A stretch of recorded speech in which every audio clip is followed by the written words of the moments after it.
Question number 4 एक शब्द अथवा वाक्य अथवा संख्या में जवाब आपो। द्विघात समीकरण ax² + bx + c = 0 ना बीज भिन्न अने वास्तविक होय। ओके, भिन्न अने वास्तविक क्यारे होय? ज्यारे विवेचकनुं मूल्य ग्रेटर देन 0 मळे। एटले के अहीं आंसर तमे b² - 4ac ग्रेटर देन 0 लई शको। जो b² - 4ac = 0 होय देन बीजो केवा थाय? वास्तविक अने समान थाय। अहीं केवा छे? भिन्न वास्तविक छे। Okay, so b² - 4ac greater than 0 लईशुं। नेक्स्ट लईशुं शुं 0.2 a समीकरण x² - 0.4 = 0 નું બીજ છે। સિમ્પલ છે, x ના સ્થાને તમે 0.2 મૂકશો અને વર્ગ કરશો દેન 0.04 થશે। c 0.04 થશે માઈનસ 0.4 બાદબાકી કરશો દેન 0 નહીં મળશે। દેન બીજ છે देन आंसर શું મળશે? ના। ओके, कारण 0.2 ए समीकरण समाधान करतु नहीं, सिंपल ज छे। ओके, देन नेक्स्ट समीकरण 3x² - 7x + 2 = 0 नो विवेचक शोधो। हवे विवेचक ज्यारे शोधवानो होय त्यारे a b અને c आ त्रणनी जरूर पड़शे। Okay, so a = 3, b = -7 and c = 2 લઈશું। ओके, देन विवेचक b² - 4ac b - 7² - 4ac then 49 થઈ જશે -4 * 12 2 40 બાદબાકી કરશો देन 5 2 25 મળી જશે। ओके, सो आंसर 25 આવશે। ओके, देन नेक्स्ट द्विघात समीकरण ax² + bx + c = 0 ना बीज परस्पर व्यस्त संख्याओ होय ते माटेनी शरत जणावो। हवे तमे नोंधमां जोई गया छो ए प्रमाणे a અને c ना मूल्य केवा आवे? सरखा आवे। क्यारे? ज्यारे बीज परस्पर व्यस्त होय। और बहुपदीनुं जे बीजું प्रकरण छे एमां पण तमे अभ्यास करी आव्या छो। शून्य व्यस्त होय देन a = c लई शकाय। और केवी रीते मळे एना विषे जोईशुं। तमे जाणो छो तमने जे आपेल समीकरण छे ax² + bx + c = 0 माटे बे बीज अल्फा અને बीटा होय देन गुणाकार c/a જેટલો થાય છે। હવે બીજો પરસ્પર શું છે? વ્યસ્ત છે। ઓકે, देन एक बीज जो तमे x લેવો અને બીજું બીજ જો 1/x એટલે કે એનું વ્યસ્ત લઈએ देन શું થશે? x કેન્સલ થઈ જશે। Okay, so 1 = c/a then a = c એટલે કે a અને c ના મૂલ્ય કેવા મળે છે? સમાન મળે છે। Okay, right down.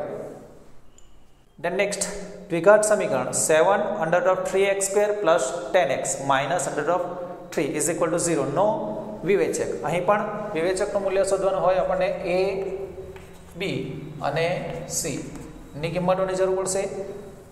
7√3 b = 10 and c =√3 થશે। ઓકે, વિવેચકનું મૂલ્ય શોધવાનું હોય આપણે विवेचक b² - 4ac લઈશું देन b 10² - 4 a 7√3 c નું મૂલ્ય છે -√3 देन 100 પ્લસ થઈ જશે √3 3 થઈ જશે। ઓકે, 7 તારીખ 21 21 ચોક 84 देन 184 મળશે। ओके, देन विवेचकનું મૂલ્ય 184 થાય છે। ओके, देन समीकरण 3x² - 2x - 1 = 0 નો વિવેચક। અહીં પણ સેમ ક્વેશ્ચન છે। Okay, so a = 3 b = -2 and c = -1 છે। ओके, सो विवेचक बी स्क्वेर माइनस 4ac લઈશું આ -2 માઇનસ 4a એન્ડ c -1 છે ઓકે ધેન 2 2 4 ઓછા ઓછા વત્તા થઈ જશે 4 તારી 12 એકુ 12 સો 12 4 16 મળી જશે ઓકે સો આન્સર 16 મળી જશે રાઈટ ડાઉન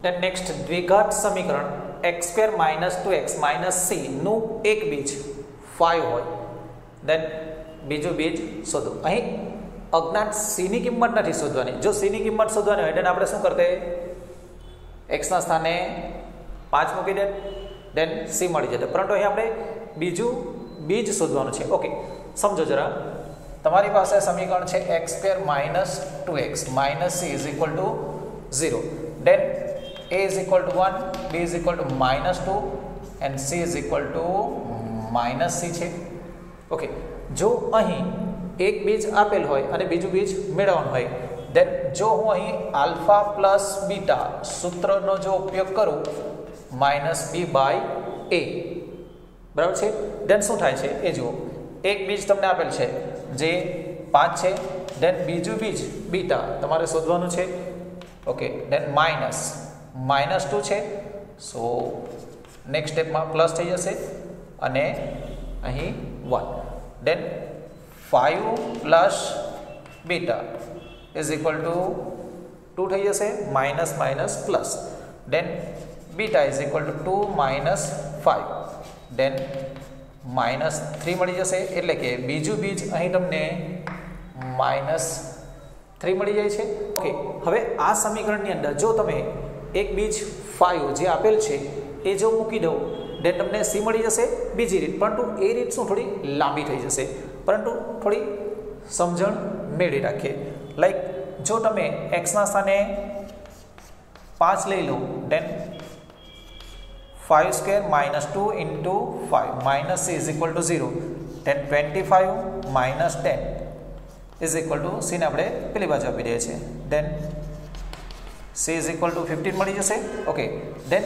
તમારું સમીકરણ જે છે એ શું થઈ જશે x² - 2x માઇનસ c ની કિંમત કેટલી છે 15 is equal to 0 then 15 ના બાદબાકી કરતા 2 5 તારી 15 લઈ શકાય હવે બાદબાકી કરતા હોય ત્યારે મોટા અવયવને મધ્યમ પદની નાના નાનાથી વિરુદ્ધ then x - 5 is equal to 0 કે x + 3 is equal to 0 then x is equal to 5 મળી જશે okay and here x is equal to -3 મળી જશે હવે આ જે બે બીજો છે જે પૈકી 5 તમને આપેલ છે સો બીજું બીજ -3 મળશે ઓકે સો આ રીતે પણ તમે કરી શકો પરંતુ એમાં શું થોડું લાંબુ થશે okay right down then next દ્વિઘાત સમીકરણ 3x² + kx + 18 is equal to 0 નું એક બીજ 2 હોય તો બીજું બીજ શોધો ઓકે અહીં તમને આપેલ સમીકરણ 3x² + kx + 18 is equal to 0 છે ઓકે સો અહીં k is equal to 3 b is equal to k and c is equal to 18 છે ઓકે જો અહીં એક બીજ આપેલ હોય then બીજું બીજ શોધવાનું હોય તો આપણે જો અહીં આલ્ફા * બીટા લઈએ then આપણી પાસે સૂત્ર છે c/a હવે અગાઉ જ્યારે એક બીજ આપેલ હતું ત્યારે આપણે બે બીજોનો શું લીધો સરવાળો લીધો અહીં શું લીધું છે ગુણાકાર લીધો છે શા માટે જો તમે સરવાળો લેવો then સૂત્ર શું આવે b/a જે b ની કિંમત આપણે જાણતા નથી સો અહીં આપણે ગુણાકાર લઈશું then c/a મળી જશે ઓકે એક બીજ તમને આપેલ છે 2 and બીજું બીજ બીટા c ની કિંમત છે તમારી પાસે 18 a is equal to 3 then 6 તારી 18 પ્રમાણે 6 થઈ જશે ઓકે સો આ બે જે છે એને આપણે છેદમાં આપી દઈશું then બીજું બીજ બીટા કેટલું મળી જશે 3 મળી જશે ફરી પાછા આ જે બે પ્રશ્નો છે એમાં ક્યારે બેનો સરવાળો અને ક્યારે બે બીજોનો ગુણાકાર લેવો એની કાળજી રાખવી અજ્ઞાત તમને આપેલ હોય એનું સ્થાન ક્યાં છે એના આધારે અહીં અજ્ઞાતનું સ્થાન ક્યાં છે b આગળ છે સો c/a મળે તે રીતે લેવું અહીં અજ્ઞાતનું સ્થાન ક્યાં છે અચળ પદ આગળ છે, સો જાણતા હોઈએ એવા બી બાય એ એટલે કે સરવાળો લઈશું. ક્લિયર? નેક્સ્ટ દ્વિઘાત સમીકરણ 49x² plus kx minus 81 is equal to 0 ના બીજ વિરોધી સંખ્યાઓ હોય તો કે. હવે જ્યારે બીજ વિરોધી હોય ત્યારે બીની કિંમત 0 મળે. અહીં બીના સ્થાને કેટલા છે? કે છે. સો અહીં કે ઇઝ ઇક્વલ ટુ 0 લઈ શકાય. એક એક્ઝામ્પલ દ્વારા સમજીએ. લાઈક આ જ ક્વેશ્ચન લઈ લઈએ. તમને 49x² plus kx minus 81 is equal to 0 આપેલ છે. જો k ની કિંમત 0 હોય then આ પદ શું થઈ જશે? 0 થઈ જશે. સો 49x² 0 છે આપણે લખતા નથી, minus 81 is equal to 0. Then આના જો તમે હવે બીજ મેળવો શું થશે? 7x minus 9 and 7x plus 9 is equal to 0. Then 7x minus 9 is equal to 0 or 7x plus 9 is equal to 0, then 7x is equal to 9. Here 7x is equal to minus 9, then x is equal to 9 by 7 and here x is equal to minus 9 by 7. તમે જોઈ શકો છો બંને બીજ પરસ્પર વિરોધી મળે છે. ઓકે, જ્યારે વિરોધી હોય ત્યારે નિયમ છે b is equal to 0 લઈ લેવા. ઓકે, સો બી ના સ્થાને અહીં આપણી પાસે કેટલા છે? કે છે.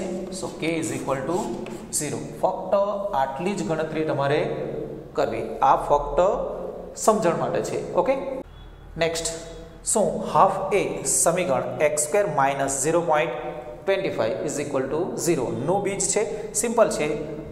આ જે કિંમત છે એ એક્સના સ્થાને મૂકી દઈશું. દેન હાફ સ્ક્વેર માઇનસ 0.25 છે. જો આન્સર તમને 0 મળી જાય દેન છે. ઓકે, સો હાફ હોય આપણે 0.5 લઈશું માઇનસ 0.25.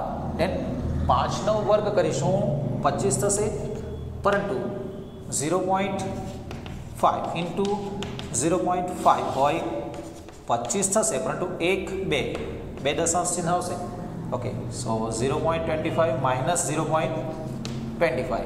સો બાદબાકી કરતાં 0 મળી જાય છે. ઓકે, દેટ મીન્સ કે હાફ જે છે એ સમીકરણનું સમાધાન કરે છે. ઓકે, સો બીજ છે. દેન આન્સર તમે હા લઈ શકો. ઓકે, અહીં તમારા શોર્ટ ક્વેશ્ચન કમ્પ્લીટ થાય છે. ઓકે.